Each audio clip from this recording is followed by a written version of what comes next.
ताज्या बातम्यांसाठी पाहत रहा तीचा सागर न्यूज। 7 ऑक्टोबरला मुहूर्त ठरला। राष्ट्रवादी शरद पवार गटाला भाजपचा सर्वात मोठा धक्का। सांगलीतून मोठी बातमी। महाराष्ट्रात लोकसभा निवडणुकीमध्ये बसलेल्या धक्क्यानंतर विधानसभेमध्ये महायुतीने जोरदार पुनरागमन केलं।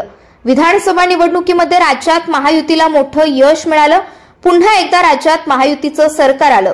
विधानसभा निवडणुकीमध्ये राज्यात महायुतीच्या तब्बल 232 जागा निवडून आल्या, तर महाविकास आघाडीमधील घटक पक्ष असलेल्या काँग्रेस, राष्ट्रवादी शरद पवार गट आणि शिवसेना ठाकरे गट या पक्षांना अवघ्या 50 जागांवरच समाधान मानावं लागलं।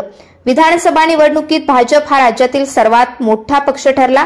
दरम्यान विधानसभा निवडणुकीनंतर महाविकास आघाडीला मोठी गळती लागल्याचं पाहायला मिळतं।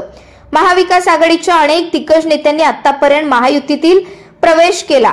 याचा सर्वाधिक फटका हा शिवसेना ठाकरे गटाला बसला। शिवसेना ठाकरे गटातील अनेक नेत्यांनी आतापर्यंत शिवसेना शिंदे गट आणि भाजपात प्रवेश केला, तर दुसरीकडे राष्ट्रवादी शरद पवार गटातील नेते सुद्धा महायुतीमध्ये प्रवेश करत आहेत। काही नेत्यांनी राष्ट्रवादी अजित पवार गटात प्रवेश केला, तर काही नेते हे भाजपच्या वाटेवर आहेत। आता राष्ट्रवादी शरद पवार गटाला सांगलीमध्ये आणखीन एक धक्का बसला। आमदार अरुण लाड यांचे पुत्र आणि राष्ट्रवादी शरद पवार गटाचे नेते शरद लाड हे भाजपमध्ये प्रवेश करणार आहेत। ते येत्या 7 ऑक्टोबर रोजी भाजपमध्ये प्रवेश करणार। गेल्या काही दिवसांपासून शरद पवार गटातील अनेक नेते महायुतीमध्ये प्रवेश करत आहेत। त्यातच आता राष्ट्रवादी शरद पवार गटाला आणखीन एक धक्का बसला। स्थानिक स्वराज्य संस्था निवडणुकीच्या पार्श्वभूमीवर हा मोठा धक्का मानला जात आहे। गळती थांबवण्याचं ही आव्हान।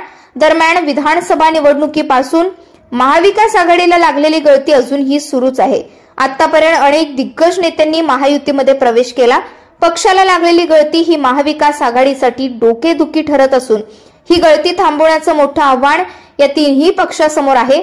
ऐन स्थानिक स्वराज्य संस्थांच्या तोंडावर महायुतीमध्ये जोरदार इनकमिंग सुरू असल्याचं पाहायला मिळतं। आता नेमकं काय होतं हे जाणून घेण्यासाठी पाहत रहा तीचा सागर न्यूज।